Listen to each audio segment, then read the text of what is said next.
প্রিয় ইমানি ভাইরা, যে যেখান থেকে দেখবেন, আমি সবাইকে শুভেচ্ছা জানাই, সালাম জানাই, আসসালামু আলাইকুম। ইতিপূর্বে আপনারা দেখেছেন একজন দুশমনে রসুল, জাহান্নামের কীট, মুনাফিক, লেবাসদারি মুনাফিক, যিনি রসুল করিম সাল্লাল্লাহু আলাইহি ওয়াসাল্লামকে সাংবাদিক বলেছেন, নাউজুবিল্লাহ।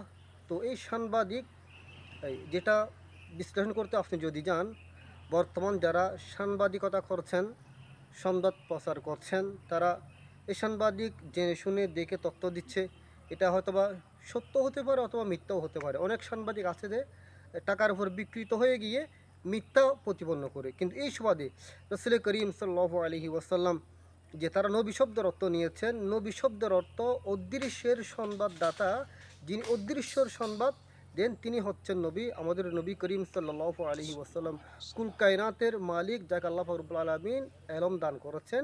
এই সুবাদে তিনি সব কিছু তিনি বলেছেন। কিন্তু হ্যাঁ, তাই বলে কি রাসূল করিম সাল্লাল্লাহু আলাইহি ওয়াসাল্লামকে সাংবাদিক বলা যাবে? না, আল্লাহর মাহবুব সাল্লাল্লাহু আলাইহি ওয়াসাল্লামকে সাংবাদিক বলা নিষেধ। কারণ কুরআন কারীমের মধ্যে আছে যে একে অপরকে তোমরা যেভাবে আহ্বান করো সেভাবে আমার মাহবুব সাল্লাল্লাহু আলাইহি ওয়াসাল্লামকে তোমরা আহ্বান করবে না। আসুন, হজ করলে ওনাকে হাজি বলা হয়, ব্যবসা করলে ওনাকে সওদাগর বলা হয়।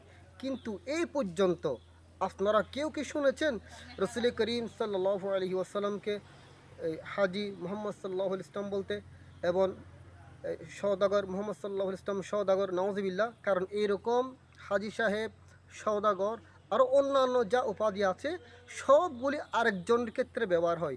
যেগুলি অন্যজনের ক্ষেত্রে ব্যবহার হয় সেইগুলি আল্লাহর মাহবুব সাল্লাল্লাহু আলাইহি ইসলামের শানে ব্যবহার করা, বলা, সেটা সম্পূর্ণ কুফরি। সুতরাং এই জালিমের বাদশা তিনি কুফরি করেছেন, তাকে আবার তওবা করতে হবে, আবার কালিমা পাঠ করতে হবে।